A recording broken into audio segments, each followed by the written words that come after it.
Good afternoon all of you. તો વિદ્યાર્થી મિત્રો, આજે આપણે ગુજકેટ અને નીટની અંદર ઓહ્મ્સના નિયમને આધારિત અને વાહકતા અને અવરોધકતાના નિયમના આધારિત એમસીક્યુ સોલ્વ કરવા જઈ રહ્યા છે. તો ફર્સ્ટ ઓફ ઓલ ઓહ્મ્સના નિયમના બેઝિક ફોર્મ્યુલા તમે સૌ જાણો જ છો. ઓહ્મ્સના નિયમનું બેઝિક ફોર્મ્યુલા છે એ આપણે ડિરાઈવ કરેલું છે. R = V/I, કે જે R છે અવરોધ છે, એનો એકમ ઓહમ છે. જે V છે કે જેને આપણે રોજિંદા જીવનમાં વોલ્ટેજ બોલતા હોય છે, અને આપણે એનું નામ છે વિદ્યુત સ્થિતિમાનનો તફાવત, કે જે વોલ્ટેજ જ છે. I કે જે વિદ્યુત પ્રવાહ કરંટ થી પણ ઓળખતા હોય છે. તો આ મેઈન ઓહ્મ્સના નિયમની ફોર્મ્યુલા છે.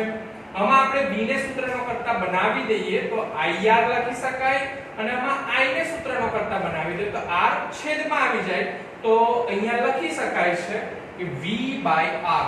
તો આ બેઝિક ત્રણ ફોર્મ્યુલાના આધારિત આપણે MCQ અત્યારે ઓહ્મ્સના નિયમના સોલ્વ કરવા જઈ રહ્યા છે. તો ચલો બચ્ચા પાર્ટી, ફર્સ્ટ MCQ પર ધ્યાન રાખીએ. તો એક વાહક એનું V/I નો આલેખ દોરેલો છે. અહીંયા તમે આકૃતિમાં દેખી શકશો કે y એક્સિસ પર મેં v લીધેલા છે અને x એક્સિસ પર I લીધેલા છે, અને લખે છે કે v અક્ષ સાથે પરીક્ષામાં ગ્રાફ નહીં આપ્યો, એ જરા ધ્યાન રાખજો, જાતે થોડું વિચારવું પડશે. તો એની અંદર આ v અક્ષ દેખાય છે ને તમને, મતલબ કે v કે જે y એક્સિસ છે એની સાથે 40 નો કોણ બનાવે તો વાહકનો અવરોધ ખાલી જગ્યા થાય. તો બચ્ચા પાર્ટી, તમે સૌ જાણો છો કે ઓહ્મ્સના નિયમમાં I અને V નો જે ગ્રાફ છે એ સુરેખ ગ્રાફ છે. કયો ગ્રાફ છે? સુરેખ ગ્રાફ છે. તો સુરેખ ગ્રાફ છે એટલે પહેલા તો R નો જે લીટી આવશે એ સુરેખ લીટી આવશે, અને V સાથે બનાવતો ખૂણો કેટલા ડિગ્રીનો છે? 40 ડિગ્રીનો. તો ચાલો એકવાર ઓહ્મ્સના નિયમનું બેઝિક ફોર્મેટ લખીએ કે R = V/I, અને અહીંયા ડેલ્ટા V/ડેલ્ટા I લખી રહ્યા છે. બરાબર છે. ડેલ્ટા V/ડેલ્ટા એટલે કારણ કે આપણે કોઈ પણ ઢોળ શોધવો હોય તો એ જે બિંદુથી આપણે અક્ષિસામાં આડી ખેંચી લઈએ, બરાબર છે, એટલે આ x એક્સિસ રિપ્રેઝન્ટ કરે, અને આ એક્સિસ કે રિપ્રેઝન્ટ થતી હોય છે y એક્સિસ રિપ્રેઝન્ટ થતી હોય છે. તો ડેલ્ટા V/ડેલ્ટા I લખી રહ્યા છે આપણે. હવે અહીંયા જરા થોડું ધ્યાનથી દેખીએ કે આ જે y એક્સિસ છે એટલે મતલબ અહીંયાથી આપણે થીટા નો જે ખૂણો બની રહ્યો છે, બરાબર છે, આ કર્ણ જેની સાથે ખૂણો બનાવે કઈ બાજુ કહેવાય? પાસેની બાજુ. અને કર્ણ જેની પણ સાથે ખૂણો બનાવે કઈ બાજુ કહેવાય? સામેની બાજુ કહેવાય કે ના કહેવાય? તો આ પાસેની બાજુ અને આ સામેની બાજુ. તો અહીંયા આપણું ઉદ્ગમ બિંદુ O, અહીંયા આપણે નામકરણમાં અહીંયા P કીધું છે, અને અહીંયા નામકરણની અંદર જે નામ આપ્યું છે Q નામ આપ્યું છે. તો O થી P સમજ પડે છે ને? એટલે OP, અને અહીંયા R = ડેલ્ટા V એટલે હું લખી રહ્યો છું OP, અને અહીંયા લખી રહ્યો છું OPQ, સોરી O થી Q લખી રહ્યા છે. ચાલો તો અહીંયા OP ને ડિવાઇડેડ બાય OQ. જરા અહીંયા મિસ્ટેક છે, OQ નહીં, હા Q ની જે લીટી આવશે ને અહીંયા આવશે OQ. આ પાસેની બાજુ, અથવા તો તમારે અહીંયા લખાશે Q, અહીંયા પણ લખી શકાય છે, એટલે અહીંયા લખીશું આપણે PQ. બરાબર છે, PQ. એટલે અહીંયા લખ્યું તો આપણે અહીંયા જે આપણો R છે ઉડો, તો અહીંયા માટે એના માટે શું લખી શકીએ છે? કર્ણ, એની આ સાથે લખીએ તો શું લખાશે? R cos θ, અને અહીંયા શું લખાશે? R sin θ. તો અહીંયા લખી રહ્યા છે R cos θ divided by R sin 40. Okay, તો વેલ્યુ મૂકી દીધી, R કેન્સલ આઉટ, તો cos ના છેદમાં sin એટલે cot લખાય. તો અહીંયા શું લખાય? જવાબ આવી રહ્યો છે cot 40. તો D answer is the right answer, cot 40.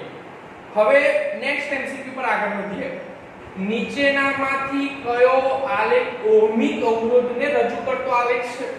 તો બચ્ચા પાર્ટી અહીંયા દેખો કે V/I નો જે સુરેખ ગ્રાફ હોય, સુરેખ એટલે કારણ કે આપણે V/I અચળ, એનો મતલબ કે V અને I નો જે ગુણોત્તર હોય એ અચળ હોય. જ્યારે ઓહ્મ્સના નિયમની થિયરી બનાવેલી તો એમાં આપણે કીધેલું હતું કે તમે અલગ અલગ વોલ્ટેજ અને અલગ એ વખતે જે કરંટનું મૂલ્ય હોય એનો ગુણોત્તર હંમેશા સમાન આવે છે, એટલે જે v/i નો ગુણોત્તર અચળ છે. અચળ છે મતલબ કે જે ગ્રાફ મળશે આપણને કયો મળે છે? સુરેખ મળે છે. તો સુરેખ મળે છે તો આમાં સુરેખ ગ્રાફ કયો રિપ્રેઝન્ટ થાય છે દેખી શકો છો. A is the right answer. ચાલો એનાથી આગળ વધીએ. એક બેટરીનો આંતરિક અવરોધ 0.4 ઓહમ છે અને EMF 12 વોલ્ટ છે. એટલે આંતરિક અવરોધ અહીંયા આપી રહ્યા છે સ્મોલ r અને EMF કે જે આપણો અહીંયા EMF 12 વોલ્ટ આપી રહ્યા છે એટલે E ની વેલ્યુ આપી રહ્યા છે. તો બેટરીમાંથી ખાલી જગ્યા એમ્પિયર મહત્તમ પ્રવાહ ખેંચી શકાય. એટલે આપણે અહીંયા જો ફોર્મ્યુલા મૂકીએ તો અહીંયા લખી શકાય છે R = V / I. બરાબર છે. તો તમે કહેશો અહીંયા ઓહ્મના નિયમમાં એટલે અહીંયા તમને દેખાય છે વિદ્યાર્થી મિત્રો કે આપણી પાસે કે જે V = અહીંયા તમે લખી રહ્યા છો E. બરાબર છે કારણ કે બાહ્ય જોડાણ કોઈ કર્યું નથી એટલે જે વોલ્ટેજ EMF કહેવાશે અને જે અવરોધ બાહ્ય કોઈ છે એટલે આપણો કેપિટલ R એ જ સ્મોલ r કહેવાશે. એટલે હું અહીંયા E ની જગ્યાએ V લખું તો કોઈ વાંધો નથી અને જે મારી પાસે પ્રવાહ I જે મારે શોધવાનો છે સૂત્રનો કરતા બનાવી દેશે અને જે આંતરિક અવરોધ છે R તો 12/0.4 તો જવાબ મળી રહ્યો છે આપણને 30 એમ્પિયર મળી રહ્યો છે. ઓકે તો 30 એમ્પિયર તો 30 ampere is the right answer. હવે આગળ વધીએ તો કહે છે કે 10 ઓહમનો અવરોધ ધરાવતા એક તાર એટલે અહીંયા આપણને કેપિટલ R ની વેલ્યુ આપી દીધી. બે છેડા વચ્ચે 20 વોલ્ટનો વિદ્યુત સ્થિતિમાનનો તફાવત એટલે કે V ની વેલ્યુ આપી દીધી. તો આ તારમાંથી 2 મિનિટમાં પસાર થતો વિદ્યુત ભાર એટલે 2 મિનિટ એટલે મને ટાઈમ આપી દીધો. તો પસાર થતો વિદ્યુત ભારનો જથ્થો એટલે મને Q શોધવાનું કહે છે. શું શોધવાનું કહે છે? Q. તો Q શોધવું એટલે આપણી પાસે પહેલાથી એક સૂત્ર યાદ આવે કે ભાઈ I = Q/t. અહીંયા Q ને સૂત્રનો કરતા બનાવી દે તો I × T. તો બચ્ચા પાર્ટી દેખો કે એની અંદર આપણને I ની વેલ્યુ આપેલી નથી. તો આપણી પાસે R ની વેલ્યુ છે અને V ની વેલ્યુ છે. R ની વેલ્યુ અને V ની વેલ્યુ હોય તો ઓહ્મના નિયમનો ઉપયોગ કરીને આપણે I શોધી શકીએ છીએ. તો I ને સૂત્રનો કરતા બનાવી દે R ને છેદમાં લઈ લઈએ એટલે I = V/R લખી શકાય કે ના લખી શકાય? તો V ની વેલ્યુ છે આપણી પાસે 20 અને R ની વેલ્યુ છે આપણી પાસે અવરોધની વેલ્યુ 10 એટલે કેન્સલ આઉટ થઈને 2 એમ્પિયર મળે. તો I ની વેલ્યુ અહીંયા 2 મૂકી દઈએ. એ ખાસ ધ્યાન રાખો કે જે સમયગાળો આપેલો છે 2 મિનિટ આપેલો છે તો મિનિટ કન્વર્ટ ટુ સેકન્ડ. તો 2 × 60 તો 2 2 4 4 × 60 240 કુલમ જેટલો આન્સર આવી રહ્યો છે. તો 240 કુલમ આન્સર આવ્યો. બરાબર છે. તો વિદ્યાર્થી મિત્રો ચાલો નોટ ડાઉન કરી લો.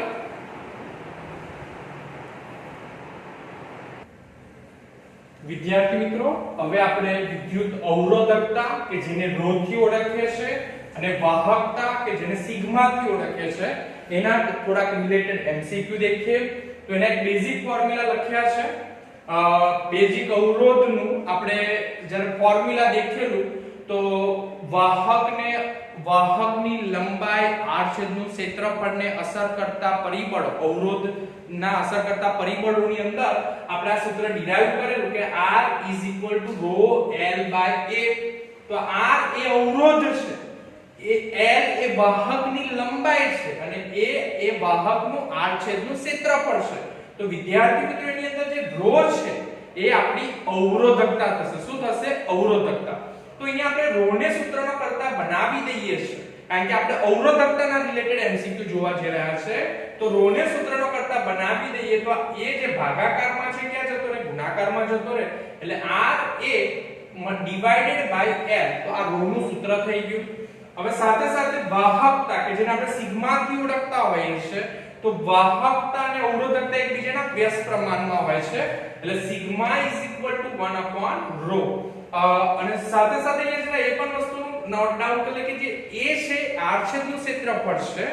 વાહક જો આપણે અહીંયા પરીક્ષાની અંદર વર્તુળાકાર આપી દીધો હોય અને આપણને ક્ષેત્રફળની જગ્યાએ વાહકની ત્રિજ્યા આપી દીધી હોય તો એ વખતે આપણે અહીંયા a ની જગ્યાએ મૂકી દેવાનું πr² અને પછી અવરોધકતા ખોરી શકે છે. અમુક વાર વિદ્યાર્થી મિત્રોને એવું થતું હોય કે r ની કિંમત આપેલી છે, l ની કિંમત આપી છે અને a ની કિંમત નથી આપી. તમને કહેશે એવું થાય કે ત્રિજ્યા આપી દીધી, આ તો સૂત્ર ત્રિજ્યાનું કોઈ રિલેટેડ સૂત્ર જ નથી. તો એ વખતે થોડાક ફોર્મ્યુલા ઉપજાવવા પડતા હોય છે.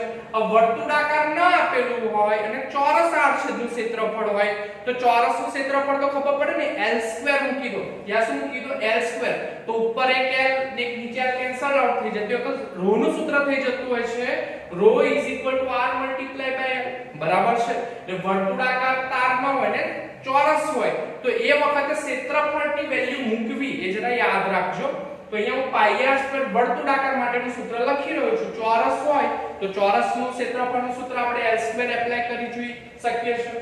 એ રીતે અને સાથે સાથે વિદ્યુત પ્રવાહ ઘનતા અને વાહકતાનું રિલેશન પણ આપણે ડિરાઈવ કરેલું. બરાબર છે કે J = સિગ્મા E. તો આમાં સિગ્મા ને સૂત્રનો કરતા બનાવી દે તો J/E કે J એ વિદ્યુત પ્રવાહ ઘનતા છે, જે E છે બચ્ચા પાર્ટી આપણું શું છે? વિદ્યુત ક્ષેત્ર. તો એના રિલેટેડ MCQ આવી શકતા હોય છે. તો મોસ્ટ ઓફલી આ કન્ટેન્ટ ની અંદર જે MCQ આવતા હોય છે તો એ રિલેશન્સ મેન્ટેન આવતા કે પહેલા વાહકનું આડછેદનું ક્ષેત્રફળ આટલું હતું, હવે એને ખેંચવામાં આવે છે તો એની અંદર લંબાઈમાં આટલો ઘટાડો થાય છે, ક્ષેત્રફળમાં આટલો વધારો થાય છે તો તેનો ગુણોત્તર શું, એવા MCQ થોડા જનરલી વધારે આવતા હોય છે. તો એના પર આપણે થોડું ફોકસ કરીએ કે ભાઈ કહે છે કે તાંબાના બે તારના આડછેદ તથા લંબાઈ, તાંબાના બે તાર છે એનું આડછેદ તથા લંબાઈ અનુક્રમે, એટલે પહેલા તાંબા માટે a અને l. બરાબર છે. એટલે પહેલો જે તાર છે એની લંબાઈ a અને l અને જે બીજો તાર છે એની લંબાઈ આ રીતે છે a/2 અને 2l છે. તો તેમના અવરોધ અનુક્રમે જો r1 પહેલા તાંબાના તારનો અવરોધ r1 અને બીજા તાંબાના તારનો અવરોધ r2 હોય તો ખાલી જગ્યા થાય. તો વિદ્યાર્થી મિત્રો આપણું બેઝિક સૂત્ર r1 = ρl/a ની અંદર પહેલા તાર માટે વાત કરીએ તો હું પહેલા તારના અવરોધને r1 કહીએ તો ρ આ પહેલા તારની લંબાઈ l છે, પ્રથમ તાર અને આ જે ડેટા છે બીજા તારના છે. વેલ્યુ મૂકીએ મેઈન સૂત્રની અંદર તો પ્રથમ તાર માટે ρ તો મૂલ્ય અચળ રહેશે, અવરોધકતા તો અચળ રહેશે બંને તાર માટે એટલે ρ તો ρ લખાશે. પ્રથમ તારની લંબાઈ કેપિટલ L અને વાહકનું આડછેદનું ક્ષેત્રફળ એ જ લખાશે. એટલે આ સમીકરણ નંબર 1. સમીકરણ નંબર 2 એટલે કે જે r2 કહીએ તો મેઈન સૂત્ર છે ρl/a. બીજા તારની લંબાઈ કેટલી છે? 2l છે. એટલે અહીંયા 2l લખી રહ્યા છે. આડછેદનું ક્ષેત્રફળ a/2 છે, a/2 લખાશે. હવે તમે દેખો અહીંયા છેદનો છેદ અંશમાં આવે તો 2 × 2 કેટલા થશે? 4 ρl/a લખાશે. તો અહીંયા ધ્યાનથી દેખો કે અહીંયા ρl/a જે છે તો ρl/a ની જગ્યાએ આપણે r1 લખી શકીએ. તો અહીંયા લખી દીધું આપણે ની જગ્યાએ r1, 4r1 નાખવાની વેલ્યુ મળી r2. તો રિલેશન છે ઉપર r2 = 4r1 ક્યાં છે? તો C answer is the right answer. તો આ રેશિયો થઈ ગયો આપણો. બરાબર છે. ચાલો તો થોડા કોમન સેન્સ વાળા MCQ આવતા છે જે ઈઝી હોય પણ તમને ફોર્મ્યુલા બનાવતા આવડવી જોઈએ. ચાલો હવે અહીંયા બીજા MCQ માં કહે છે એક તાંબાના તારની અવરોધકતા, તો તમને ρ ની વેલ્યુ આપી દીધી 10 × 10⁻⁻⁸ ઓહમ મીટર છે. સાથે સાથે 10 સેન્ટીમીટર લંબાઈને L આપી દીધી. તો અવરોધ શું? તો અવરોધ R પૂછે છે તમને. ચાલો તો પહેલા તો ρ ની જે વેલ્યુ આપી છે બધી SI એકમમાં છે. તો ρ ની વેલ્યુ અહીંયા લખી છે 10 × 10⁻⁸ ઓહમ મીટર. ઓકે, SI એકમમાં છે. હવે અહીંયા જે લંબાઈ આપી 10 સેન્ટીમીટર આપી, સેન્ટીમીટર કન્વર્ટ ટુ મીટર. તો 10⁻² પણ લખી શકીએ છે અને પોઈન્ટ કટ કરીએ તો 0.1 મીટર પણ આપણે લખી શકીએ છીએ. બરાબર છે. હવે r શોધવું છે એના સૂત્રની અંદર ρ l ની વેલ્યુ તો મળી ગઈ પણ આપણને અહીંયા કોઈ જગ્યાએ a ની વેલ્યુ આપેલી નથી. તો અહીંયા જ્યારે a ની વેલ્યુ નથી આપી તો અત્યારે અહીંયા આપણે લઈ લઈએ છે કે જે આડછેદનું ક્ષેત્રફળ છે એ ચોરસ છે. યાદ રાખી લેજો, ચોરસ ધારી લઈએ છે. બરાબર છે. એટલે અહીંયા l × l કારણ કે આપણે વર્તુળાકાર તો ધારી નહીં શકીએ કારણ કે આપણી પાસે ત્રિજ્યા હોવી જરૂરી છે. જ્યારે અહીંયા l ની વેલ્યુ છે એટલે ચોરસ ધારી લીધું તો ચોરસ ધારી લીધું એટલે l × l એટલે l² થાય ચોરસનું ક્ષેત્રફળ. અને અહીંયા લખે પણ છે ઘન અવરોધ, એટલે ઘન અવરોધ હોય તો ઘનનો આડછેદનું ક્ષેત્રફળ કેવું દેખાય? ચોરસ જ દેખાશે. એટલે આ પણ આપણા માટે છે કે તમારું ક્ષેત્રફળ જે છે એ ક્ષેત્રફળ એવું ધારવાનું કે છે તમને, કારણ કે ઘન અવરોધ હોય એની તમે 3D આકૃતિ જ્યારે તમે ઇમેજ કરશો તો એનું જે આડછેદનું ક્ષેત્રફળ છે અહીંયા તમને હું બતાવી રહ્યો છું. દેખો આ ઘન અવરોધ આવો હોય, તારને આમ લંબાવ્યો, તેનું આડછેદનું ક્ષેત્રફળ ચોરસ થશે.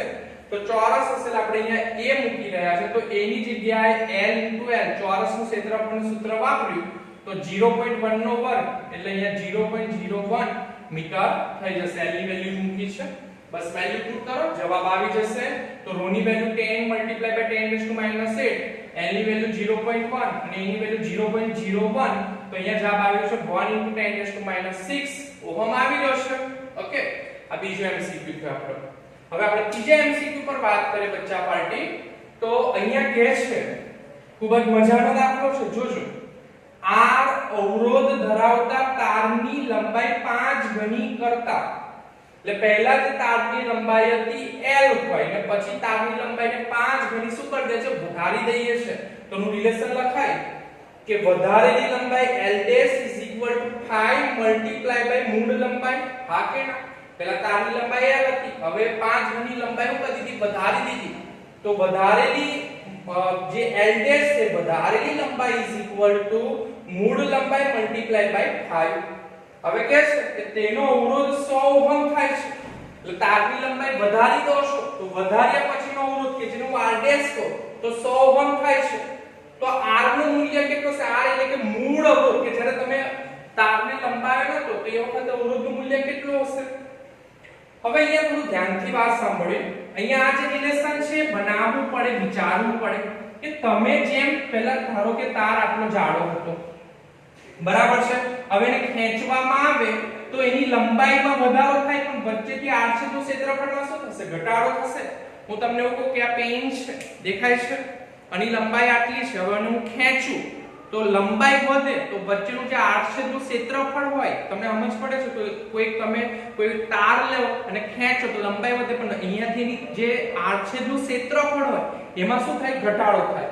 મતલબ કે a = 5a' એટલે આ રિલેશન કરતા અહીંયા ઊંધું બનશે. એટલે કે ભાઈ પહેલા જે મૂળ આડછેદનું ક્ષેત્રફળ હતું એ બરાબર છે, તો જ્યારે વધારો કરવામાં આવે છે તો 5a' એટલે કે ભાઈ પછીનું ક્ષેત્રફળ, વધાર્યા પછીનું ક્ષેત્રફળ a' અને એ આપણું મૂળ આડછેદનું ક્ષેત્રફળ રિપ્રેઝન્ટ કરે છે.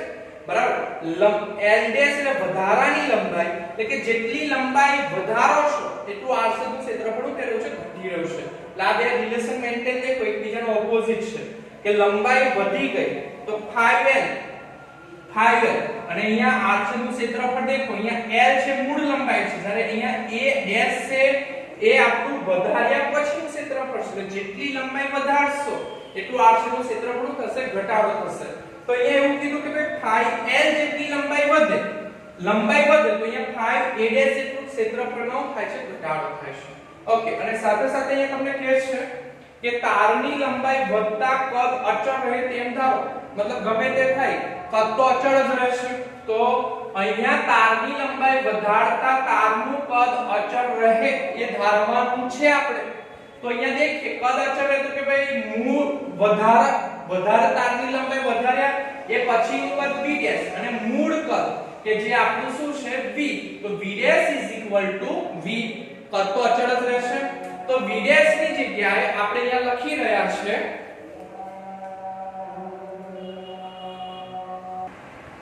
તો અહીંયા કદ તો જે છે આપણું અચળ છે, એટલે v' v છે. એટલે મતલબ કે અંતિમ કદ અને પ્રારંભિક કદ સમાન રહેશે કારણ કે કદ અચળ કીધું છે. તો v' બરાબર કદનું સૂત્ર ખબર છે, ક્ષેત્રફળ × લંબાઈ. તો a' l' અને આપણું પ્રારંભિક કદ અથવા તો મૂળ કદ બોલીએ તો a * l લખાશે. બરાબર છે. હવે અવરોધકતાની સાપેક્ષે વાત કરીએ તો જ્યાં મૂળ અવરોધ R = ρ l/a અને પછી કે તારને ખેંચ્યા પછીના અવરોધની વાત કરીએ તો R' = ρ કે જે અવરોધકતાનું મૂલ્ય તો અચળ રહેશે. L' અહીંયા લખાશે a'. શું લખાશે? a' લખી દઈએ. બરાબર છે. તો અહીંયા લખીશું આપણે r અને r' નો ગુણોત્તર લઈએ. અહીંયા મેં સીધું સ્ટેપ આપ્યું છે છેદનો છેદ અંશમાં, એટલે r ની વેલ્યુ ρ l/a અને r' ની વેલ્યુ મૂકી દઈએ છેદમાં તો ઉલટાઈ જાય. તો a' ના છેદમાં ρ l' લખાશે. તો વિદ્યાર્થી મિત્રો દેખો અહીંયા તમે કે રો રો તો ઉડી રહ્યા છે, તો વધ્યું શું l a dash l dash a.